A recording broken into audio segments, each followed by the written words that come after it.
আসসালামু আলাইকুম ওরহমতুল্লাহি ওয়া বারাকাতুহু নাহমাদুহু ওয়া নুসাল্লি আলা রাসূলিহিল কারীম আম্মা বা'দ। সম্মানিত দর্শক শ্রোতা, কাছে দূরে দেশে কিংবা প্রবাসে যে যেখানে বসে টিভির পর্দায় অথবা ইউটিউব চ্যানেলে আমাদের দেখছেন, সবাইকে জানাই আন্তরিক শুভেচ্ছা ও অভিনন্দন। প্রিয় দর্শক শ্রোতা, আপনারা জানেন এই অনুষ্ঠানে প্রতিদিন কোরআন সুন্নাহর আলোকে ইসলামের বিভিন্ন গুরুত্বপূর্ণ বিষয় নিয়ে আলোচনা করা হয়ে থাকে। আলোচনা করেন দেশের বিশিষ্ট ইসলামিক স্কলাররা। সে ধারাবাহিকতায় আজ আমরা আমন্ত্রণ জানিয়েছি দেশের একজন বিশিষ্ট আলেমে দ্বীনকে। আমাদের সঙ্গে আজ যোগ দিয়েছেন সায়েন্স ল্যাবরেটরি কেন্দ্রীয় জামে মসজিদের সম্মানিত খতিব, বিশিষ্ট ইসলামী বক্তা, গবেষক, ইসলামী আইনজ্ঞ মুফতি শামসুদ্দোহা আশরাফি। আসসালামু আলাইকুম ওয়া রাহমাতুল্লাহি ওয়া বারাকাতুহু। ওয়া আলাইকুম আসসালাম ওয়া রাহমাতুল্লাহি ওয়া বারাকাতুহু। শাইখ কেমন আছেন? জি আলহামদুলিল্লাহ, আপনি কেমন আছেন? আলহামদুলিল্লাহ। প্রিয় দর্শক শ্রোতা, বরাবরের মতোই আজ আমরা একটি জীবন ঘনিষ্ঠ বিষয় নিয়ে আলোচনা করার ইচ্ছা পোষণ করেছি। ওমা তৌফিক ইল্লা বিল্লাহ। আজ আমাদের আলোচ্য বিষয় হলো শীতকালে ইবাদতে একাগ্রতা। চলছে শীতের মৌসুম, চারদিকে শীত যেন আমাদের ঘিরে রেখেছে। এমন সময়ে শীতকাল নিয়ে বা এই সময়ে একজন মুমিন হিসাবে তার অতিরিক্ত কী করণীয় রয়েছে সে সম্পর্কে আমাদের জানা এবং পাশাপাশি তার উপর আমল করা অত্যন্ত গুরুত্বর দাবি রাখে। তাই আজ আমরা আমাদের এই জীবন ঘনিষ্ঠ বিষয় শীতকালে ইবাদতে একাগ্রতা, এই বিষয়টি আমরা নির্ধারণ করেছি আলোচনার জন্য। আসুন আর দেরি না করে আমরা আমাদের সম্মানিত অতিথির কাছ থেকেই এই বিষয়ে সবিস্তারে জেনে নিই। আলহামদুলিল্লাহ ওয়াসসালাতু ওয়াসসালামু আলা রাসূলিল্লাহ ওয়া বা'দ। আলহামদুলিল্লাহ, আজকে আমরা খুবই গুরুত্বপূর্ণ একটি বিষয় নিয়ে আলোচনা করতে বসেছি, শীতকালে ইবাদতে একাগ্রতা। আসলে তো ইবাদত সারা বছর সারা জনম এবং একাগ্রতার সাথেই আমাদের করা উচিত। বাকি শীতকালকে কেন্দ্র করে একটু বিশেষ গুরুত্ব দিয়ে এবং শীতকালে কিছু বিশেষ পরিবেশ তৈরি হয় যে সময়গুলোতে আমরা আমাদের ইবাদতগুলোতে একাগ্রতা আরও বাড়িয়ে দিতে পারি। দেখুন, রাসূলুল্লাহ সাল্লাল্লাহু আলাইহি ওয়াসাল্লাম হাদিসের মধ্যে যেমনটা বলেছেন, হযরত আবু সাঈদ খুদরী রাদিয়াল্লাহু তাআলা আনহু বলেন, আশ-শিতাউ রাবিউল মুমিন, যে শীতকালকে এটা আলাদা করে মুমিনদের ইবাদতের মৌসুম হিসেবে আল্লাহ সুবহানাহু ওয়া তাআলা প্রিয় হাবিব সাল্লাল্লাহু আলাইহি ওয়াসাল্লাম সেখানে উল্লেখ করছেন। তো অপর riwayতের মধ্যে আসছে যে এখানে ইবাদতের সুযোগটা কি হবে? অন্য সময়ের মতোই তো এগুলা এই সময় তো একই ধরনের হওয়ার কথা, কিন্তু এখানে আলাদা করে যে সুযোগ তৈরি হওয়া বা আলাদা করে এটাকে মৌসুম হিসেবে উল্লেখ করা, এর পিছনে কারণ কি? তো সেখানে আসছে তালা লাইলুহু ফাকামাহু, যে সাধারণত শীতের রাতটা অনেক দীর্ঘমেয়াদী হয়, ফলে সে রাতকালীন সময়েই নওয়াফেলের মাধ্যমে সে সময়টা কাটিয়ে দিবে। ওয়া কাসুরা নাহারুহু ফাসামাহু, আবার দিনটা হয় খুবই ছোট এবং দিন ছোট হওয়ার কারণে এটা তার জন্য রোজা রাখাটা খুবই সহজ। আমরা প্রথমে আল্লাহ পাকের কাছে শুকরিয়া আদায় করি যে আমরা এমন একটা ভূখণ্ডে বসবাস করি যে ভূখণ্ডের সাথে এই হাদিসটা বোঝা অনেক সহজ আমাদের জন্য। কারণ পৃথিবীতে অনেক ভূখণ্ড এমন আছে যেখানে রাত দিনের পালা বদলটা আমাদের যেরকম হয়ে থাকে এমনটা কিন্তু হয় না। দেখা যাচ্ছে যে সেখানে কখনো রাত বেশি বড় হয়ে থাকে, কখনো দিন বেশি বড় হয়, কখনো একাধারে রাত চলতে থাকে, কখনো একাধারে দিন চলতে থাকে। তো আমরা কিন্তু এমন একটা জায়গায় বসবাস করছি যে জায়গাটার সাথে এই হাদিসটা পুরোপুরিভাবে মিলে যায়। যে আমাদের দিন এবং রাতগুলো আমরা যদি দেখি তাহলে দেখব যে শীতকালে আমাদের রাতগুলো কিন্তু দীর্ঘমেয়াদী হচ্ছে। যেমন এখনকার সময় যদি আমরা হিসেব করি, 5:30টার মধ্যে মোটামুটিভাবে সন্ধ্যা চলে আসে। আমরা মাগরিবের নামাজ পড়ছি 5:10, 14-15 মধ্যে পড়ে ফেলছি, আবার সেখানে ফজর হচ্ছে, সেখানে কত লম্বা সময় কিন্তু আমরা পাচ্ছি। তো এই জন্য শীতকালীন এই সময়টাকে আমাদের অত্যন্ত গুরুত্বের সাথে নেওয়া উচিত এবং আমলের দ্বারা এটাকে ভরপুর করে নেওয়া উচিত। প্রসিদ্ধ ইমাম ইবনে রজব হাম্বলি রহমতুল্লাহ আলাইহি তিনি বলেন যে শীতকাল এটা তো মোমেনদের জন্য এমন যে এটা আমলের একটা মৌসুম। এই সময়ের মধ্যে তারা আমলের যে বাগান আছে বা সাত্তিনি তাআত, আমলের বাগানের মধ্যে সে প্রবেশ করবে। তো মানুষ বাগানে প্রবেশ করে যেমন বিভিন্ন ধরনের ফল সে গ্রহণ করতে থাকে, এখানেও সেই রকম আগ্রহ ভরে বিভিন্ন সে ইবাদত ইত্যাদি সে করতে থাকবে এবং সেই ইবাদত দ্বারা নিজেকে সে ভরপুর করতে থাকবে।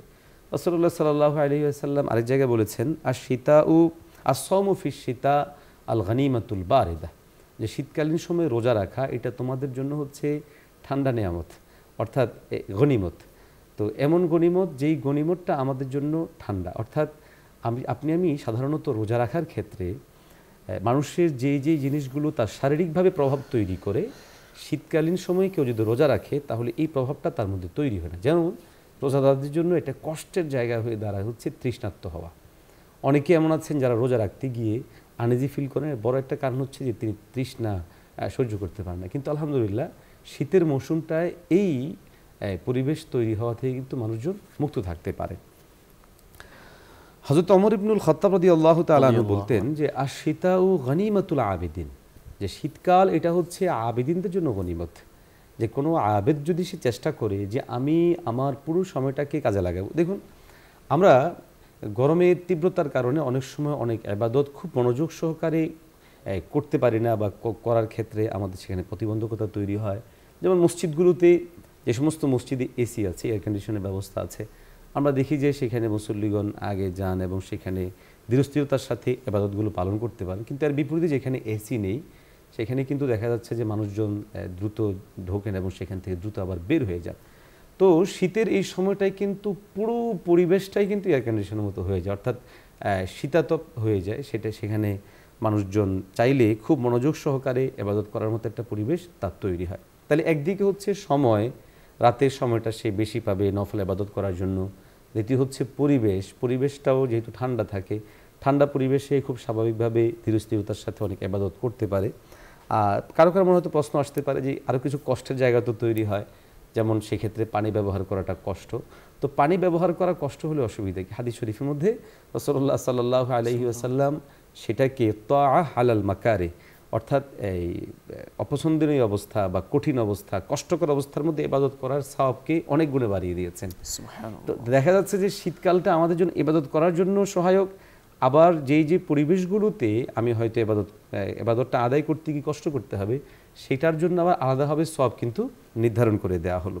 আমরা তাহলে কি বলা যায় আপনার এই আলোচনা থেকে কি আমরা এটা বুঝতে পারি যে এই গরমকালে যে স্বাভাবিক আমরা যে ইবাদতগুলো করি তার তুলনায় শীতকালে যদি একই ইবাদত করি এতে আমার সওয়াব বেশি হচ্ছে? হ্যাঁ, ওই যে আলাদা কষ্ট হচ্ছে পানি ব্যবহার করতে গিয়ে, ঠান্ডা পানি ব্যবহার করতে গিয়ে, পবিত্রতা অর্জন করতে গিয়ে।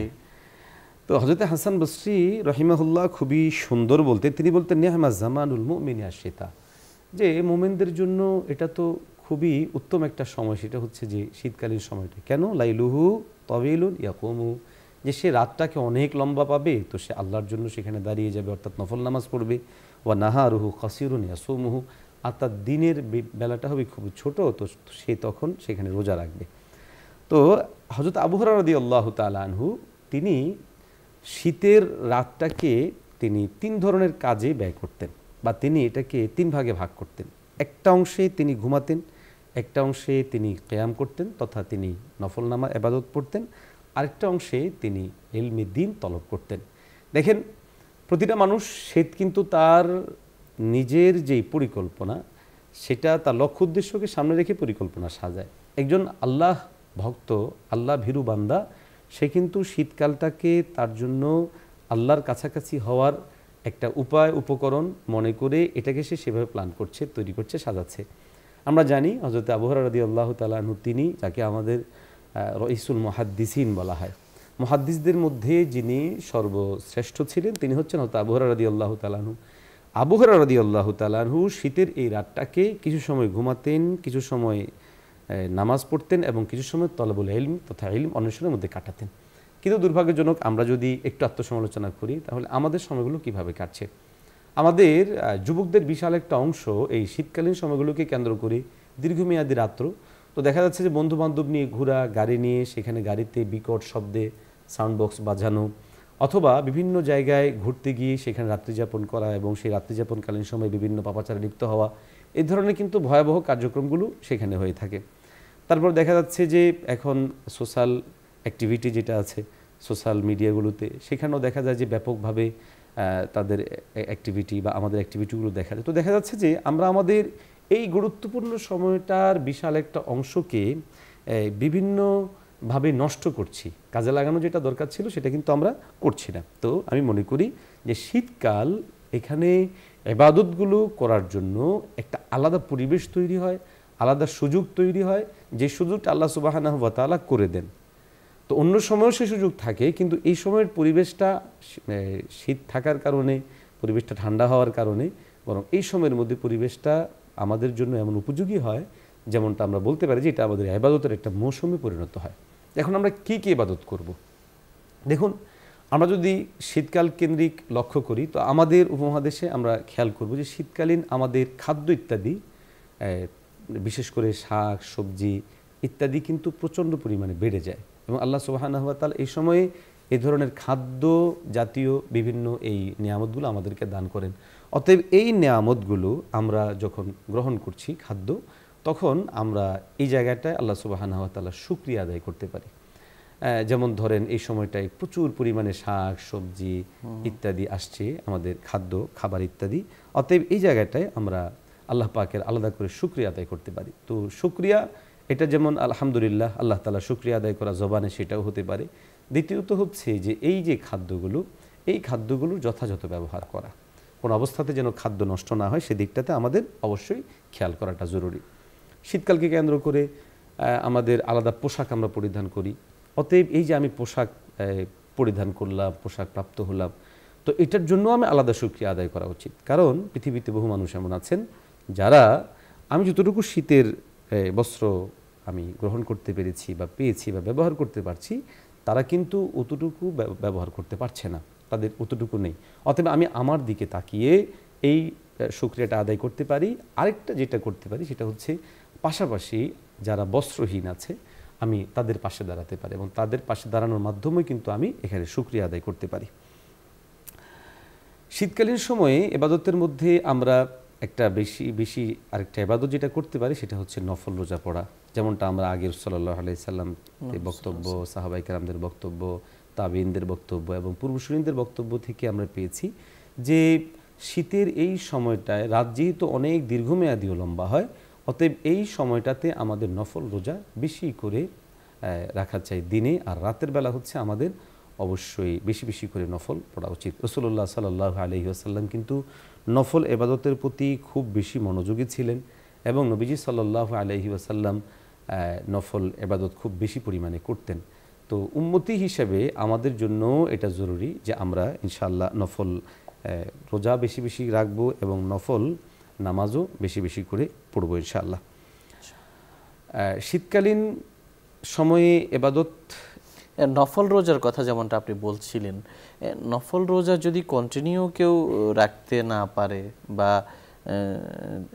বা সে চাইলেও অনেক বেশি পরিমাণও রাখতে না পারে, কমপক্ষে সোমবার বৃহস্পতিবার এবং আইয়ামে বীজের রোজাগুলো রাখা, হ্যাঁ, এটা রাসূল সাল্লাল্লাহু আলাইহি ওয়াসাল্লাম এর নিয়মিত আমল বলা যেতে পারে ছিল।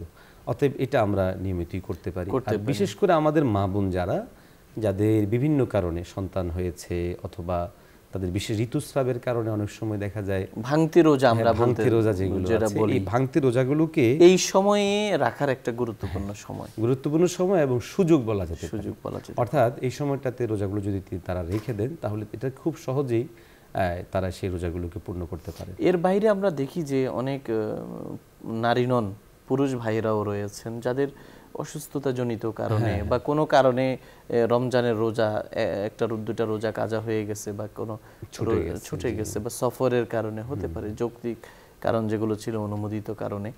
তো সেই ক্ষেত্রে তারাও চাইলে, সামনে রমজান আসছে, এই শীতকালীন সময়টা তাদের জন্য একটা উপযুক্ত সময়, এবং এটার দ্বারা তাদের দুটো হচ্ছে, একদিকে হচ্ছে যে রমজানের উপরে প্র্যাকটিস হয়ে গেল, দ্বিতীয়ত হচ্ছে যে নিজের ছুটে যাওয়া সেই রোজাগুলো কাজা হয়ে গেল। এটা খুবই একটা চমৎকার পয়েন্ট আপনি তুলে ধরেছেন, এটা খুবই জরুরি। আমি মনে করি যে আমাদের দর্শকদের যারা আছেন, আমরা যদি এই বিষয়টাকে গুরুত্বের সাথে নেই, এবং এটা আসলে করা উচিত আমাদের। কম বেশি হয়তো দুই একটা রোজা হলো, অনেকের দেখা গেছে যে ভুলক্রমে আর রাখা হয়নি, এই সময়টা কিন্তু আমরা সুবর্ণ একটা সুযোগ হিসেবে পেয়েছি। তো আরেকটা যেটা গুরুত্বপূর্ণ আমল, সেটা হচ্ছে যে যেটা খেয়াল করার মতো বিষয় শীতকালীন ইবাদতের ক্ষেত্রে, সেটা হচ্ছে যে আমরা যারা শীতকালীন ইবাদত করি, তো ইবাদত করার সময় দেখা যায় যে স্বাভাবিক আমাদের শরীরের ত্বকগুলো শুষ্ক থাকে।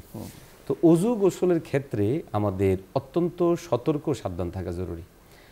আমাদের মধ্যে অনেকেই এমন আছেন যারা এই বিষয়গুলোকে সতর্ক এবং সাবধানতার সাথে তারা খেয়াল করেন না। না করার কারণে দেখা যাচ্ছে যে অনেকের ওযু হচ্ছে না, অনেকের গোসল হচ্ছে না। যেমন ধরুন দেখা যাচ্ছে যে শীতের কারণে খুব দ্রুত পানি লাগালেন, পানি লাগিয়ে তিনি চলে আসলেন, কিন্তু দেখা গেল যে একটু শুকনা রয়ে গেল। আমাদের স্মরণ রাখা জরুরি, ওযু এবং গোসল দুটোতেই যেই অঙ্গগুলো গোসলের তো গোটা শরীরের প্রত্যেকটা লোমকূপে আমাদেরকে পানি পৌঁছাতে হবে। ওযুতে আমাদের যে সমস্ত অঙ্গগুলোতে পানি পৌঁছানোর কথা আছে সেগুলোতে যেন অবশ্যই পানি পৌঁছে। কারণ এই জায়গাটা অনেকে খেয়াল না করার কারণে দেখা গেছে যে তাড়াহুড়া করে গোসল করে ফেলা অথবা তাড়াহুড়া করে ওযু করে ফেলা। তো এক্ষেত্রে অনেক সময় দেখা যায় যে অনেকের বিশেষ করে পা ইত্যাদিতে ফাটা থাকে বা হাত ইত্যাদির মধ্যেও ফাটা থাকে। তো এক্ষেত্রে আমাদের মুরব্বীরা বেশ কিছু অভিজ্ঞতালব্ধ কাজ তারা বাতলান। যেমন হচ্ছে যে বিশেষ করে যাদের পা ইত্যাদিতে এক ধরনের শীতের কারণে ফেটে যাওয়ার যে রোগ থাকে, হ্যাঁ, এটার কারণে দেখা যাচ্ছে যে তাড়াহুড়া করে পানিটা ব্যবহার করলে অনেক সময় পানিটা সেখানে পৌঁছায় না। এই জন্য ওযু গোসলের শুরুতেই যে কাজটা করা সেটা হচ্ছে যে পাটাকে আগে ভিজিয়ে নেওয়া। এতে করে যেটা হয় সেটা হচ্ছে যে সতর্কতার সহিত আমার অন্ততপক্ষে ওযু গোসলটা ঠিক মতো হয়ে গেল। আর যদি একান্ত আগে নাও ভিজায় তাহলে পরবর্তী সময়ে ভিজালো যেটা খুব খেয়াল করে সেটা হচ্ছে যে কোনো অবস্থাতেই যেন আমার পায়ের অথবা অঙ্গের কোনো একটা অংশ এটা যেন শুকনো না থাকে, এক তিল পরিমাণও যেন শুষ্ক না থাকে। এটার দিকে খুব খেয়াল রাখা জরুরি, কারণ শীতকালে এই বিষয়টা খুব বেশি ঘটে থাকে। আবার আমাদের অনেকে আছে তৈলাক্ত ধরনের বিভিন্ন প্রসাধনী ব্যবহার করে। তো প্রসাধনীগুলোর কারণে দেখা যায় যে অনেক সময় পানি ইত্যাদি শরীরের মধ্যে সেভাবে পৌঁছে না। তো এই ক্ষেত্রেও আমাদের খুব ভালোভাবে শরীর ইত্যাদিতে পানি পৌঁছানোর ব্যাপারটা খুব গুরুত্বের সাথে আমাদেরকে খেয়াল রাখা উচিত। আপনি যেমনটা বলছিলেন যে শীতকালে ওযু গোসলে একটা বিশেষ একটা সতর্কতার কথা বলছিলেন, আমরা যদি আপনাকে একটু এই বিষয়টাই আরেকটু স্পষ্টভাবে আমরা আপনার কাছ থেকে জানতে চাই, সেটা হলো যে অতিরিক্ত শীত পড়ছে, এই অতিরিক্ত শীত থেকে বাঁচার জন্য সেক্ষেত্রে কোন অবস্থায় তায়াম্মুম করা যাবে? যে অনেকে চান যে একটু আমি তায়াম্মুমও একটা অপশন তো আছে। হ্যাঁ, দেখুন, তায়াম্মুমের অনুমোদন হচ্ছে যদি পানি একদম না থাকে অথবা পানি ব্যবহারে একদম অক্ষম হয়ে যায়। এখন এই অক্ষমতাটা যদি কারো মধ্যে আসে তাহলে সেক্ষেত্রে তিনি তায়াম্মুম করতে পারবেন। অর্থাৎ একজন তিনি এত অসুস্থ যে যদি কোনো পানি তার সেই অঙ্গের মধ্যে লেগে যায় তাহলে সে অঙ্গটা ক্ষতিগ্রস্ত হবে, তার রোগটা বেড়ে যাবে এবং সেটা নিশ্চিত। এই ধরনের পরিবেশ পরিস্থিতিগুলোতে তায়াম্মুম করা যেতে পারে, কিন্তু শুধুমাত্র ঠান্ডা একটু বেশি লাগবে, ঠান্ডার তীব্রতার কারণে আমি পানি ব্যবহার করব না, আমি সেখানে তায়াম্মুম করব, এটার অনুমোদন নেই। একটু ঠান্ডা শীত বেশি হওয়ার কারণে তায়াম্মুম করব, এটাও আবার গ্রহণযোগ্য হবে না। বরং তায়াম্মুম অনুমোদনের জন্য তার শারীরিক এমন কোনো ধরনের অক্ষমতা বা অসুস্থতা থাকতে হবে যে অক্ষমতা ও অসুস্থতাটা এই পর্যায়ে পৌঁছে যায় তিনি আর পানি ব্যবহার করতে পারবেন না, এবং সেটা কোনো বিজ্ঞ ডাক্তার বলতে হবে। আমাদের অনেককে দেখা যাচ্ছে, দেখুন আসলে এখনকার তো আমরা বাংলাদেশের প্রায় মফস্বল পর্যন্ত ইলেকট্রিক যে সমস্ত হিটারগুলো আছে এগুলো দিয়েও পানি গরম করে ব্যবহার করার মতো ব্যবস্থা কিন্তু এখন আছে বিভিন্ন জায়গায়। আর সবচেয়ে বড় কথা হলো আমরা যেমনটা শুরুতেও বলেছি যে শীতকালীন সময়ে আমার ওযুটা যে ওযুটা আমি অন্য সময়ও করতাম শীতকালীনও করছি, তো শীতকালীন ওযু করার কারণে কিন্তু এক্সট্রা একটা সওয়াব পাবো যদি কোনো আমি ঠান্ডা পানি দিয়ে ওযু করি। সেটা হচ্ছে যে ঠান্ডা পানি দিয়ে ওযু করতে আমার মনে চাচ্ছে না, সেক্ষেত্রে আমি ওযুটা করলাম। তো ওযু করার কারণে এই যে মন চাইলো না তারপর আমি ওযু করলাম, এটার জন্য কিন্তু আলাদা সওয়াব দেওয়া হচ্ছে। অতএব একজন মুমিন তিনি যখন তার সওয়াবের এই জায়গাটাকে গুরুত্ব দিবেন এবং আল্লাহ পাকের সন্তুষ্টিকে তিনি প্রাধান্য দিবেন, তখন তার জন্য এই ঠান্ডা আহামরি কিছু হবে না। দেখুন আসলে আমরা কতটুকু ঠান্ডায় বসবাস করছি পৃথিবীতে।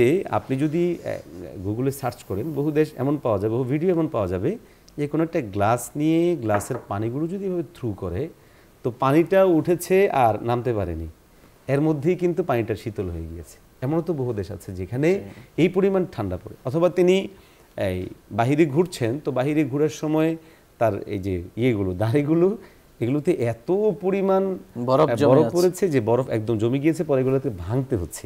তাহলে এখন চিন্তা করুন যে বাংলাদেশের ভূখণ্ডে আমরা কতটুকু পরিমাণ এই মানে প্রশান্তিতে আল্লাহ আমাদের রেখেছেন আলহামদুলিল্লাহ। অতএব আমাদের এখানকার ঠান্ডাগুলো, যে আমাদের এখানকার ঠান্ডা একটু বেশি পড়ে উত্তরবঙ্গে, তো উত্তরবঙ্গের ঠান্ডাগুলো কি আদৌ ওই এরিয়া অঞ্চলের ঠান্ডাগুলোর সাথে কল্পনা করার মতো?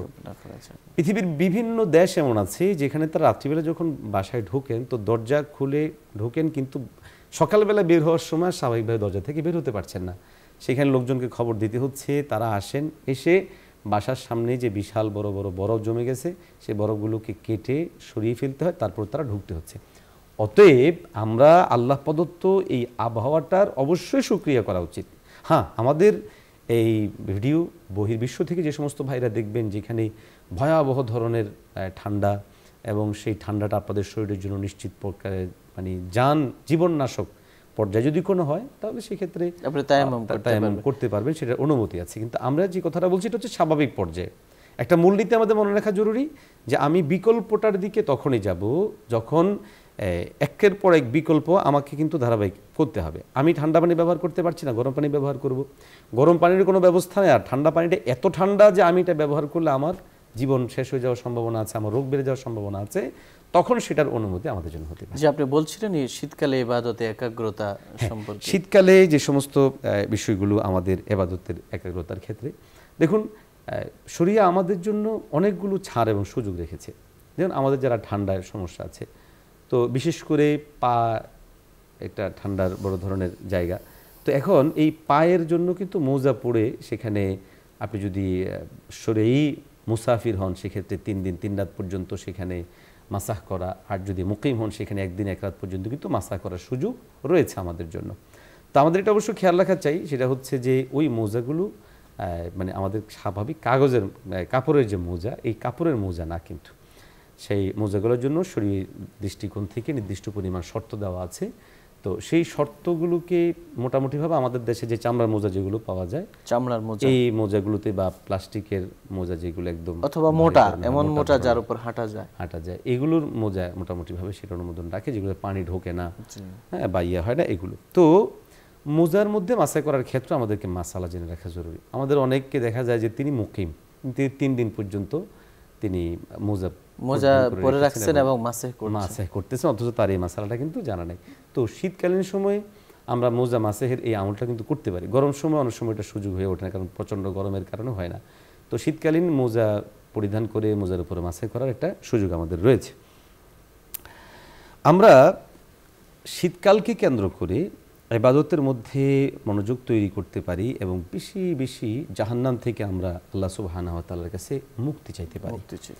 দেখুন, শীতকাল আমাদেরকে স্মরণ করিয়ে দেয় পরকালে আল্লাহ সুবহানাহু ওয়া তাআলা আমাদের জন্য যে আযাব রেখেছেন, এর মধ্যে একটা আযাব কিন্তু হচ্ছে শীতের আযাব। আমরা তো জাহান্নাম বলতে সেখানে শুধু গরমটাকেই বুঝি, আগুনটাকেই বুঝি, আসলে কিন্তু ব্যাপারটা এরকম না। জাহান্নামের আযাবের মধ্যে কিন্তু একটা অংশ আযাবে, সেটা হচ্ছে যে গরম, এবং সহিহ বুখারী শরীফের হাদিসের মধ্যে আসছে যে জাহান্নামের একটা অংশ আরেকটা অংশকে কামড়ায় এবং একটা অংশ আরেকটা অংশকে খেয়ে ফেলতে যাচ্ছে। তো তখন জাহান্নাম একটা পর্যায়ে সে হায়রান হয়ে একটা পর্যায়ে সে শ্বাস নিক্ষেপ করে, এর মধ্যে একটা গরমে আরেকটা হচ্ছে শীতে। তো জাহান্নামের দুটো বড় ধরনের আযাবের জায়গা, একটা হচ্ছে গরম আর একটা হচ্ছে ঠান্ডা। জাহান্নামের আযাবের ঠান্ডার প্রবণতা কতটা ভয়ঙ্কর ভয়াবহ হতে পারে, এটা আমরা আমাদের বিভিন্ন জায়গায় যে শীত বেশি পড়ে সেই দিকগুলোকে দেখে আমরা খেয়াল করতে পারি। যে শীতের একটু বেশি হলে আমার হাত ঠান্ডা হয়ে আসছে, কান ঠান্ডা হয়ে আসছে, শরীরের যে প্রেশার থাকে প্রেশারটা লো হতে হতে হতে হতে একদম মানে নর্মাল পর্যন্ত চলে আসে, এরকম একটা পরিবেশ কিন্তু অনেক সময় তৈরি হয়ে যায়। অতএব শীতকালকে সামনে রেখে আপনি আমরা আমাদের জাহান্নাম থেকে বাঁচার জন্য আল্লাহ সুবহানাহু ওয়া তাআলার কাছে বেশি করে আল্লাহর কাছে ইস্তেগফার করা, ক্ষমা চাওয়া, আল্লাহর কাছে তাআবুজ করা, পানাহ চাওয়া, যা আল্লাহ পাক যেন আমাদেরকে জাহান্নামের আযাব থেকে বাঁচায়। দেখুন, এটা কিন্তু একদম প্র্যাকটিক্যালি জাহান্নামকে উপলব্ধি করার মতো একটা সুযোগ আমাদের সামনে তৈরি হয় প্রচণ্ড শীতে, প্রচণ্ড গরমে। যে গরম হলে কতটা ভয়াবহ হতে পারে। আমরা বিশ্বের বিভিন্ন জায়গায় দেখি যে গরমের কারণে গাড়ি পার্কিং করা আছে, গাড়িতে আগুন লেগে যাচ্ছে, তাহলে গরমটা কী পরিমাণ হচ্ছে। বা কোনো জায়গায় সেখানে পা দেওয়া যাচ্ছে না, হাত দেওয়া যাচ্ছে না, সেখানে ঠোস পড়ে যাচ্ছে। একইভাবে ঠান্ডাটাও আমরা দেখি যে অনেক জায়গায় দেখা যাচ্ছে যে চলন্ত গাড়ি চলতেছে, তো গাড়ি স্টার্ট বন্ধ হয়ে যাচ্ছে, অথচ গাড়ির ইঞ্জিনগুলো কত হিট থাকে কিন্তু তারপর বন্ধ হয়ে যাচ্ছে। আবার একইভাবে আমরা দেখি যে অনেক জায়গায় এত পরিমাণ ঠান্ডা পড়ছে যে ঠান্ডার কারণে মানুষজন একেবারে স্তূপ হয়ে যাচ্ছে। তো এই জন্য শীতের এই তীব্রতা আমাদেরকে জাহান্নামের আযাবকে স্মরণ করিয়ে দেয়। অতএব শীতের এই তীব্রতাকে সামনে রেখে আমরা জাহান্নামের আযাব থেকে মুক্তির জন্য আল্লাহ পাকের কাছে বেশি বেশি ক্ষমা প্রার্থনা করতে পারি। মোহতারাম, আপনি আমাদের আলোচনার মধ্যে বলেছিলেন যে শীতকালে বেশি বেশি নফল ইবাদত করা। জি, নফল ইবাদতের ক্ষেত্রে সবচেয়ে গুরুত্ব আমরা কোন ইবাদতের প্রতি দিব? দেখুন, নফলের ক্ষেত্রে তো উত্তম নফল তো নামাজ। কারণ নফল নামাজের ক্ষেত্রে যদি বলি তাহলে তাহাজ্জুদ, এই সময়টাই আসলে এত বেশি ফজরের ওয়াক্ত, এত দেরিতে যে তাহাজ্জুদ চাইলেই পড়া যায়। এবং বিশেষ করে আমি যেহেতু ব্যক্তিগতভাবে একজন ওয়াইজ বক্তা, জি, আলোচনা করি দেশব্যাপী, তো আমি দেখেছি যে, এবং আমাদের বড়রাও আমাদেরকে বলে থাকেন যে দেখো, তোমরা যারা ওয়াজের মাঠে থাকো, তো তোমরা যখন বাসায় ফিরে আসো, তো ওই সময়টায় দেখা যাচ্ছে যে দীর্ঘ সময় পর্যন্ত থেকে যায়। তো ওই সময় যদি ঘুমিয়ে পড়া হয়, তখন দেখা যাচ্ছে অনেক সময় ফজর কাজা হওয়ার একটা সম্ভাবনা দাঁড়ায়। তো সেক্ষেত্রে আমরা যদি 2 রাকাত, 4 রাকাত, 6 রাকাত, 8 রাকাত নামাজ পড়ি, তাহলে এই নফল আদায়ের জন্য বাংলাদেশে সবচেয়ে বেশি সময় পাবে হচ্ছে বাংলাদেশে যারা আলোচক আছেন তারা। এবং আমি ব্যক্তিগতভাবেও যখন কিছু কিছু সময় এই আমলটা করার চেষ্টা করি, দেখেছি আসলে মানসিকভাবে এটা একটা প্রশান্তিও লাগে। আর হয়তো কেউ কেউ এক্ষেত্রে একটা যুক্তি পেশ করবেন যে এত লম্বা সফর করে আসছি, যে এখন তো আমাকে ঘুমাতে হচ্ছে। দেখুন, আসলে আমি যখন লম্বা সফর করে আসছি, কথাটা সত্য যে আমি লম্বা সফর করে আসছি, কিন্তু আমি যে এতটুকু আগে আসতে পারলাম, আমি তো নাও আসতে পারতাম। কারণ রাস্তায় জ্যামের সম্ভাবনা, রাস্তায় অধিক কুয়াশার কারণে গাড়ি দ্রুত চলতে না পারা, তাহলে তখন আমি কি করতাম? তখন কিন্তু আমাকে ঠিকই রাস্তায় থাকতে হতো। অতএব আমরা যদি এই জায়গাটুকু স্মরণ করি যে আল্লাহ পাকের আমাদেরকে নিয়ামত দিয়েছেন, আর রাতের এই সময়টা আমরা সজাগ থাকছি, তো আমি মনে করি বাংলাদেশে যারা ওয়াইজরা আছেন, আমরা যারা আছি, আমরা যদি আমাদের এই সময়গুলোকে কাজে লেগে তাহাজ্জুদের উপর গুরুত্ব দিই, তাহলে ইনশাআল্লাহ ফজরটাও ঠিক। প্রত্যেক মুমিনেরই, নরনারী, তাদের সবার জন্যই আমাদের যারা সারা বছর তাহাজ্জুদ পড়তে পারে, হ্যাঁ, যারা অবশ্যই যারা বাসা বাড়ি থাকেন তাদের জন্য তো এই সুযোগটা আরও বেশি। জি, দেখা গেল যে লম্বা সময় রাতে যদি, এখন আসলে আমাদের দেশে এটা একটা ভয়াবহ রোগ বলা যেতে পারে দেখা দিয়েছে, সেটা হচ্ছে যে রাতে অনেক গভীর রাতে শোয়া। অথচ রাসূল সাল্লাল্লাহু আলাইহি ওয়াসাল্লাম নির্দেশনা হচ্ছে যে রাতের খাবার খাওয়ার পরপরই শুয়ে যাওয়া, সেখানে যেন বেশি গল্প না করার ব্যাপারেও কিন্তু রাসূল সাল্লাল্লাহু আলাইহি ওয়াসাল্লাম নির্দেশনা দিয়েছেন। কিন্তু এখন দেখা যাচ্ছে আমাদের যেটা হয়, আমরা রাত্রেবেলা খাবার খাওয়ার পর লম্বা সময় ধরে গল্পের সময় কাটিয়ে দিচ্ছি, ফলে ফজরের সময় অনেকের ফজরও কাজা হয়ে যাচ্ছে। অতএব সামগ্রিকভাবে আমাদের উচিত সবসময়ই আমরা এশার নামাজ পড়েই শুয়ে পড়ব এবং তাহাজ্জুদ নামাজ পড়ার প্রতি আমরা অবশ্যই গুরুত্ব দিব এবং তাহাজ্জুদ পড়ব। আর বিশেষ করে শীতকালীন সময়টাকে গনিমত হিসাবে মনে করে এই শীতকালীন এই সময়টাতে আমরা অবশ্যই নফল ইবাদতের প্রতি গুরুত্ব। আপনি যেমনটা বলেছিলেন যে ওয়াজের ময়দানের কথা, প্রসঙ্গক্রমে এই বিষয়টাও আমরা একটু বলতে চাই যে বর্তমানে আমাদের যে সমাজ বা সংস্কৃতি, সেখানে শীতকালে নানা ধরনের ওয়াজ মাহফিল হয়ে থাকে। সংক্ষেপে যে এক্ষেত্রে আমাদের করণীয় বা আমাদের মুমিনদের করণীয়, পাশাপাশি যারা এই ওয়াজগুলো করেন তাদের উদ্দেশ্যে যদি আপনি অল্প কোনো কিছু কথা বলতেন।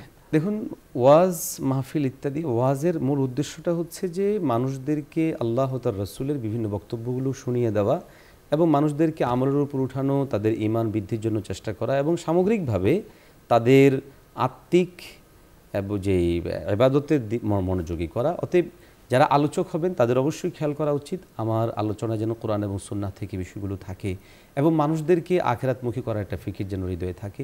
পাশাপাশি আমরা যারা আলোচক, যারা ওয়াজ আলোচনা করেন, আমাদের সে সমস্ত শ্রদ্ধাভাজন ওয়াইজগণও তারা অবশ্যই সেটা খেয়াল করা উচিত যে আমি মানুষদেরকে আল্লাহর দিকে ডাকছি, মানুষদেরকে আল্লাহর প্রতি তাদেরকে আগ্রহী হওয়ার জন্য বলছি, অতএব আমিও যেন সেটা হই।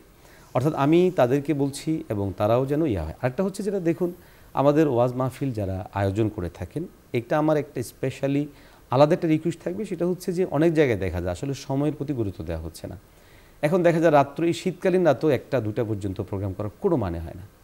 প্রোগ্রামগুলোকে অবশ্যই নির্দিষ্ট একটা সময়ের মধ্যে 10টা-11টার মধ্যে অবশ্যই শেষ করা উচিত। আমাদের যেটা হয় এখন দেখা যাচ্ছে যে প্রোগ্রামগুলো রাত 12টা, 1টা, 2টা পর্যন্ত অনেক জায়গায় সারা রাত পর্যন্ত চালাচ্ছে। এতে করে ক্ষতি যেটা হয় সেটা হচ্ছে ফজর নামাজগুলো কাজা হচ্ছে। আপনি যদি অনেকের কাজা ক্যালকুলেশন হচ্ছে, করেন জি।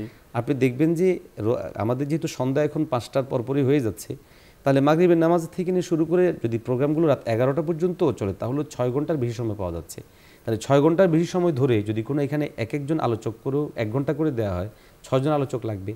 যদি 1.5 ঘন্টা করে দেওয়া হয় তাহলে সেক্ষেত্রে তাদের 4 জন আলোচক লাগবে। তাহলে 1.5 ঘন্টা করে একজন আলোচক আলোচনা করা যথেষ্ট, এবং সুনির্দিষ্ট বিষয় যদি কোনো নির্ধারণ করে দেওয়া থাকে ওই এরিয়া ওই এলাকার সাথে রিলেটেড বিষয়গুলোকে, তাহলে আমি মনে করি ওই এলাকার সমস্যাগুলো চিহ্নিত করে আগে থেকে যদি বলা হয় যে আমাদের এই প্রবলেমগুলো আছে, তাহলে বিষয়ভিত্তিক আলোচনা হতে পারে এবং সময়টা যেন এমনভাবে বেঁধে দেওয়া হয় যাতে করে মানুষের ফজরের নামাজ কিংবা এশার নামাজ পড়তে তার কোনো ব্যাঘাত না ঘটে। শুকরিয়া মোহতারাম, আপনি আমাদের শীতকালকে কেন্দ্র করে আরেকটা জরুরি বিষয় সেটা হচ্ছে শীতকালে গাছের পাতাগুলো ঝরে যায়।